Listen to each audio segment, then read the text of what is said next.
Hey yo yo yo, salut les turfeuses, salut les turfeurs, bienvenue pour un nouveau pronostic de Benoît Requin. Ok, place au pronostic du quintet du lundi 27 février, direction Cagnes-sur-Mer pour le prix de Grasse plat. 2150 mètres, 16 partants en réunion, une course, une indice de confiance, 1 sur 5.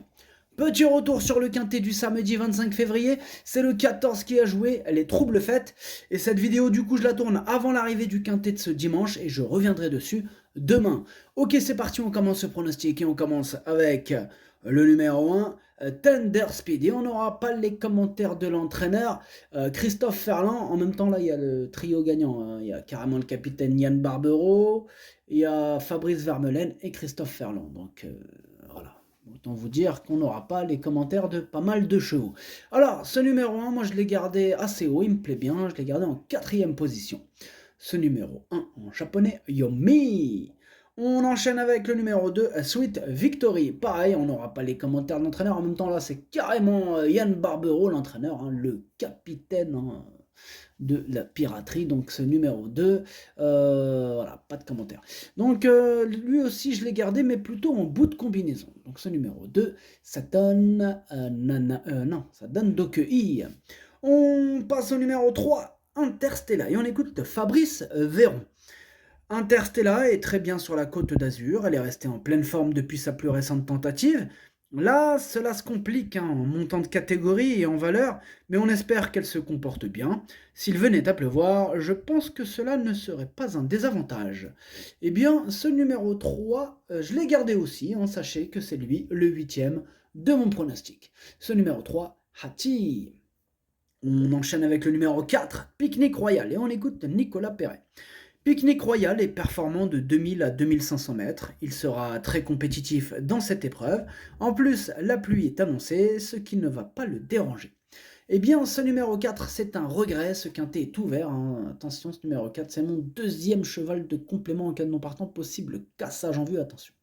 Ce numéro 4, Idomeno Kokai. On passe au numéro 5, Heliopolis, et on écoute Patrice Cotier.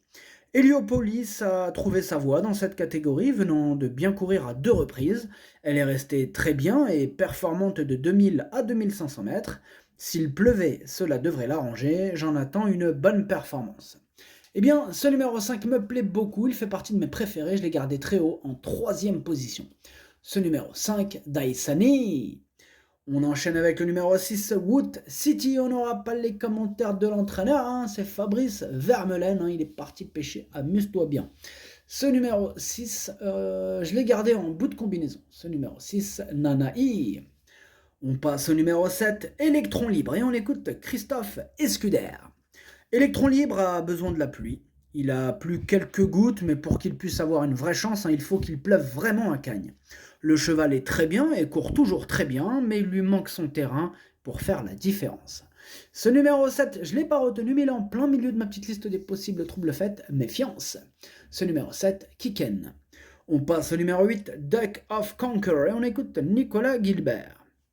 Duck of Conqueror est un peu barré en valeur, mais va essayer de prendre une allocation. Cela serait bien pour lui que le terrain s'assouplisse.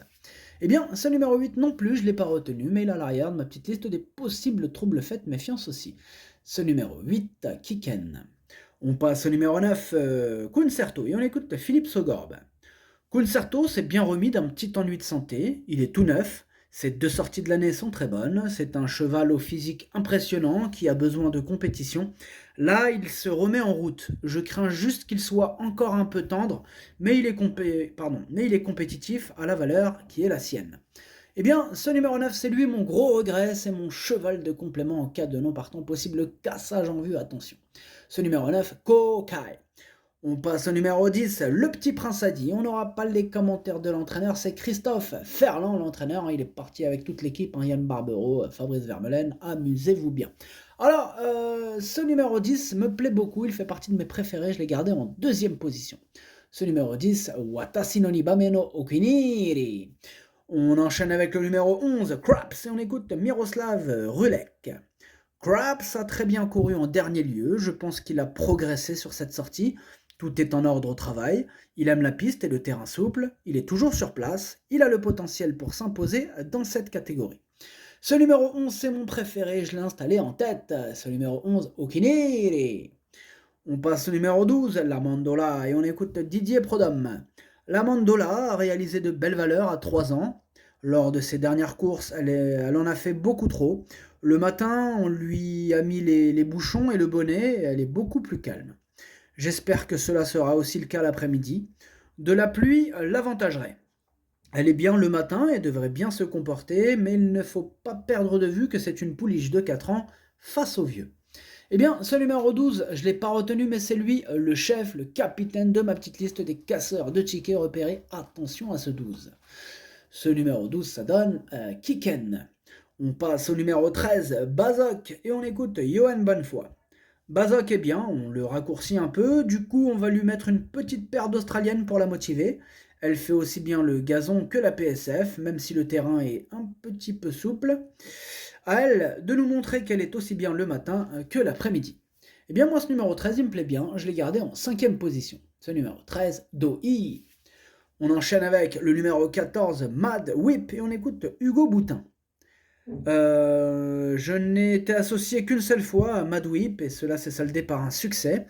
La piste devrait s'assouplir, ce qui ne sera pas pour lui déplaire. Avant le coup, ce n'est pas forcément un favori, mais il a son mot à dire. Eh bien moi ce numéro 14, je ne l'ai pas retenu. Ce numéro 14, Caqueux. On passe au numéro 15, Pegasus, et on n'aura pas les commentaires de l'entraîneur qui est Fabrice Verbelen. Il est parti s'amuser avec ses amis Yann Barbero et Christophe Ferrand. Alors, ce numéro 15 non plus, je ne l'ai pas retenu. Ce numéro 15, Caqueux. Et on termine avec le numéro 16, Grand Tatacan, et on écoute Stéphane Labatte. Grand Tatacan a été castré en décembre et va effectuer sa rentrée. J'aurais préféré le voir en 2e épreuve. Si cela avait été le cas, je l'aurais fait monter de manière offensive. Là, on va être plus sage.